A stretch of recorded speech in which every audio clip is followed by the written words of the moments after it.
রূপসী মাইয়ারে তোর কলসির ভেতর কি খাঁটি গরুর দুধ বেচতে এনেছি।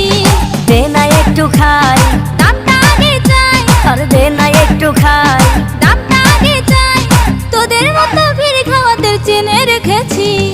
ও রূপসী মাইয়ারে তোর কলসির ভেতর কি খাঁটি গরুর দুধ বেচতে এনেছি।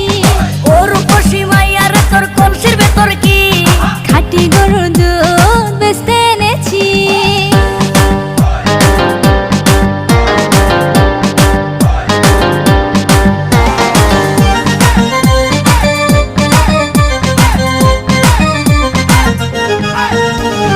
তোর দুধেতে আছে পানি, আমি কিন্তু